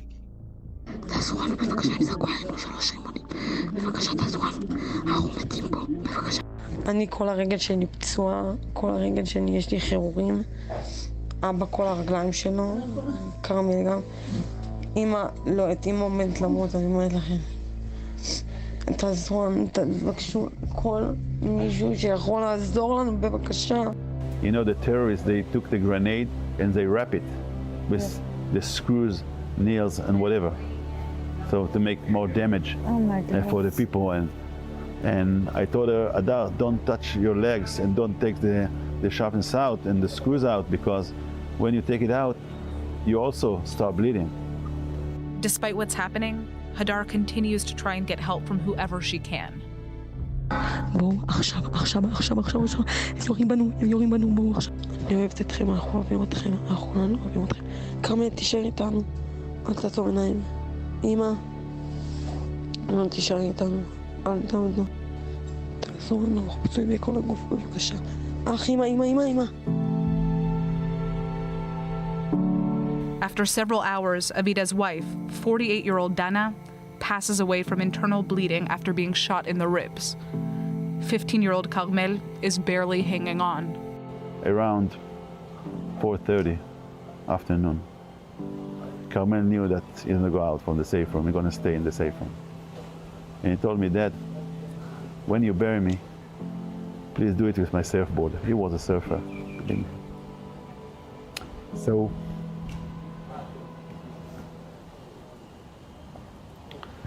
So I be mad on him, because I told him, Carmel, stay for a little more. Don't even say that. The army is supposed to come really soon, but in a few minutes later, he got his short breath and he died.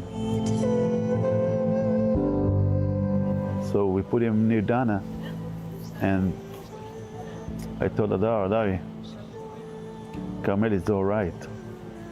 Mommy, she's great. We just need to survive until the army comes. At 7:30 p.m., 12 hours after terrorists had started their violent attack on the Bahar family, Hadar's calls for help are finally answered. A group of 8 Israeli soldiers reach their home and pull Hadar and her father out of the window to safety.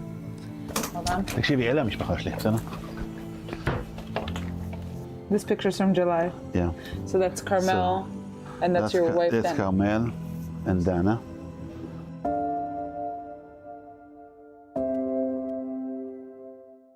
Today, 5 months later, life looks totally different. Hadar has recovered from her injuries, but Avida is still going through rehab. His right leg was amputated because of the severity of his injuries, yet he still remains positive. You're getting a prosthesis fitted right now so that you'll be able to walk. Yeah. I have a prosthesis. So 6 weeks, go out running from here. That's your plan? Yeah. When I'm sitting with you right now, you're smiling, you're positive. You know, that's something that for a lot of people is difficult to understand. How are you able to do that? I wake up at Sunday morning, and next to my bed, there is a rabbi. He also got hurt in the same Shabbat. So every day, this rabbi, when the nurse took his bandage, he's crying and screaming, but say thanks for God. And I told him, Eliyahu, why you tell him thank you? He kicked our ass. Look what happened to us. There's no God anymore. And he told me I feel better, and it helped me. I think it's the best lesson I got in my life. When you say thank you, and it doesn't matter to who, you can say thank you for the trees, for your cellular phone, for your car, for God, whatever. It doesn't matter, believe me. It's a system. It doesn't matter to who you say thank you. It's mean you go forward. I'm not believing God, believe me. But I can say thank you to Dana. About 32 years with me, because I met her, she was 17, and we grew up together, and we traveled all over the world, and we got a great family and a great community. I got the 32 years. I'm more than a rich people in the world, believe me.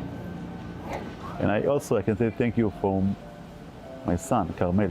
I got a great son, and I got it for 15 years. So I'm happy from that. And I tell them thank you about this. And we go forward.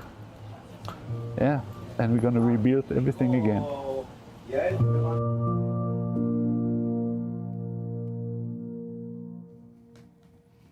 incredible faith, incredible strength.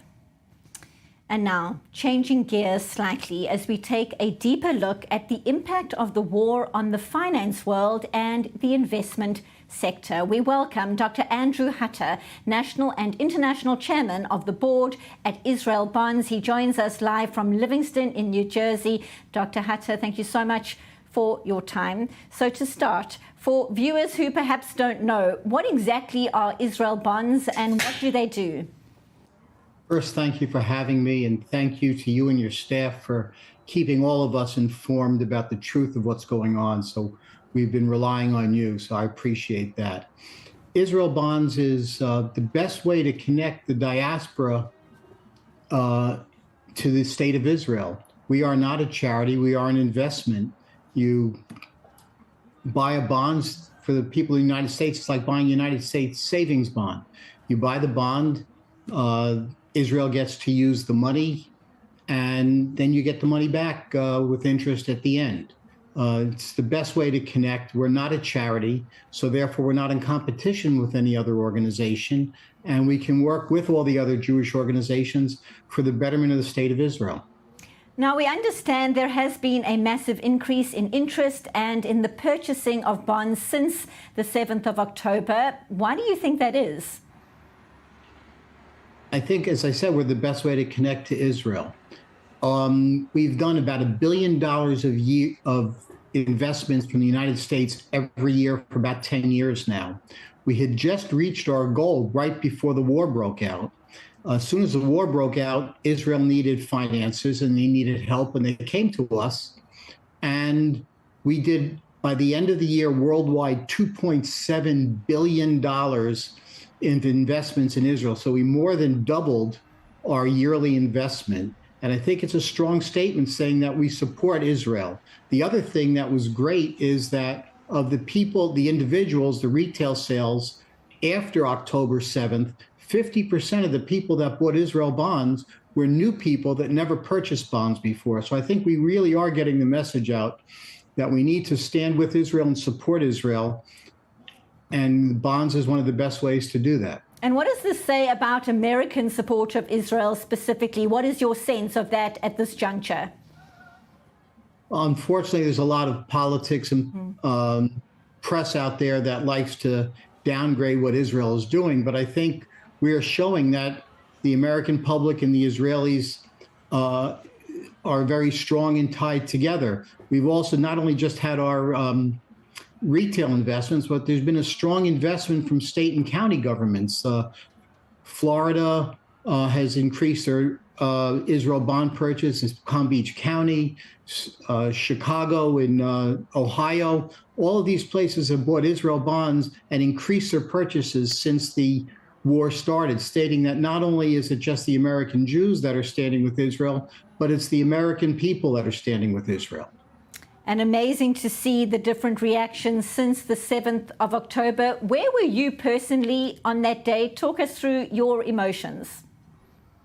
Woke up in the morning getting ready to go to synagogue, and my wife got some texts about something going on in Israel, and we couldn't really figure out what was going on. And this is not a plug, but we actually did turn on i24NEWS to find out what was going on.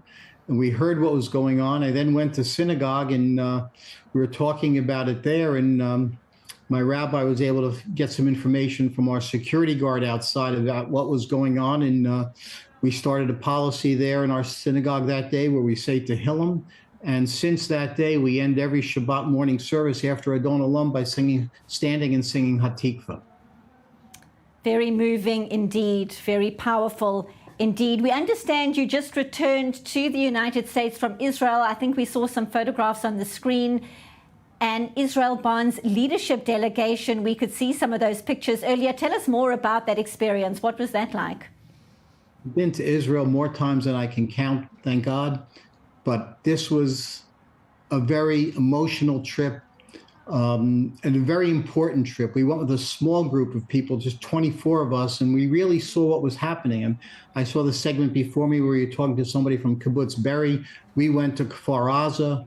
We spoke with people there. We saw the devastation. We went to the Nova Festival site, and we saw the devastation there. We met with a police officer that saved dozens of people with the only thing that he had was a pistol. We went to meet with displaced people from Kfar Aza and heard their stories of what happened that day and how it wasn't just Hamas that came in, but the Gazan people followed them in and looted the place. Right. We went to Shifa Hospital, met with Dr. Kodesh, the director of the hospital, and we were able to meet with soldiers who were injured and speak with them. And it was, I think the most amazing thing to us was the resilience of the Israeli people and the soldiers. You know, no doubt about it. No doubt about it. And it's so important that people come and see firsthand and experience and speak to people and understand exactly what happened. Thank you so much. We unfortunately need to leave it there.